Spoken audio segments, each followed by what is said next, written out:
Good morning. This is Father Stephen Kelly from St. John's Church in Detroit. We're continuing our series of daily morning meditations, where we generally look at one or another of the lessons that are assigned for morning or evening prayer, what is known as the daily office lectionary.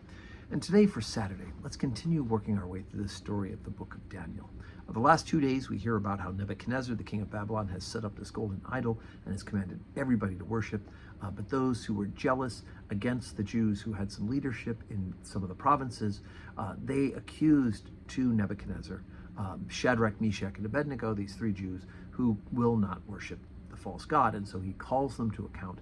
He calls them before himself and says, you have to do this. And when they say that they won't worship a false god, he says that, of course, the consequence is to be thrown into a fiery furnace. And they say, look, he said, what kind of God could save you from this? And they said, look, whether God saves us or not, we will not worship the false idol. So we pick up today, having been told this, Nebuchadnezzar has been faced with these 3 men who say they won't go apostate, that he's not happy with it. So Daniel 3, beginning at verse 19. Then was Nebuchadnezzar full of fury, and the form of his visage was changed against Shadrach, Meshach, and Abednego. Therefore he spake and commanded that they should heat the furnace 7 times more than is wont to be heated. And he commanded the most mighty men that were in the army to bind Shadrach, Meshach, and Abednego, and to cast them into the burning fiery furnace. Then these men were bound in their coats, their hosen, and their hats, and other garments, and were cast in the midst of the burning fiery furnace. Therefore, because the king's commandment was urgent, and the furnace exceeding hot, the flames of the fire slew those men that took up Shadrach, Meshach, and Abednego. And these 3 men, Shadrach, Meshach, and Abednego, fell down bound into the midst of the burning fiery furnace.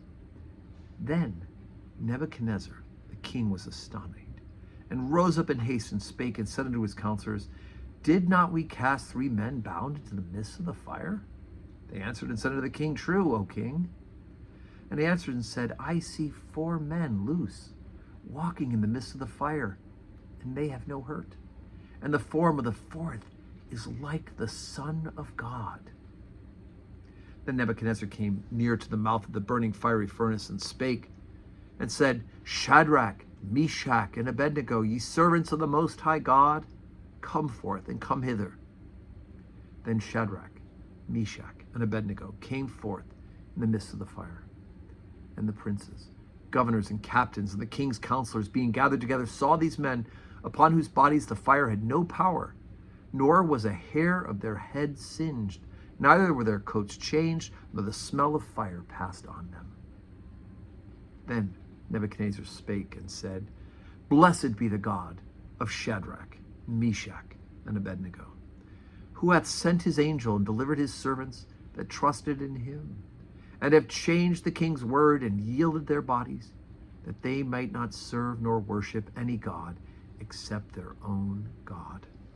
Therefore I make a decree, that every people, nation, and language would speak anything amiss against the God of Shadrach, Meshach, and Abednego shall be cut in pieces, and their houses shall be made a dunghill, because there is no other God that can deliver after this sort. Then the king promoted Shadrach, Meshach, and Abednego in the province of Babylon. So again, great story about God rescuing these 3 from the fiery furnace. But this 4th person, right? Nebuchadnezzar attributes it to an angel, right? Was it their guardian angel? But he uses a phrase which will come into even more important use in the future, and that is the Son of God. The 4th is like the Son of God. Was it the 2nd person of the Holy Trinity that was in the fire with them? Maybe so. All we know is that God himself has acted and has shown Nebuchadnezzar. And because of that, there begins to be a sense of respect and awe. If we could have gotten them for them to believe, it would have been even better. But at least respect and awe for the God of Abraham, Isaac, Jacob, Shadrach, Meshach, and Abednego. So today's Saturday. No Saturday worship today, public worship, but tomorrow we do gather, right? Sundays should be cooler than it's been the last couple of weeks. We can open those windows overnight and make it nice and cool in the church. So we hope to see you there. 7:30 morning prayer, 8 o'clock Holy Communion, 10 o'clock Holy Communion. And at 10 o'clock service, we have our new organ scholar will be with us as well. And then 5:30 evening prayer with the opportunity to receive communion. So pick a service or two, right? You can do 7:30 and 8. You can come to 10 o'clock and then come back to 5:30 if you'd like. Or pick one of those services and come and worship. And God willing, we'll see you in church. And may you have a Saturday that's full of blessings.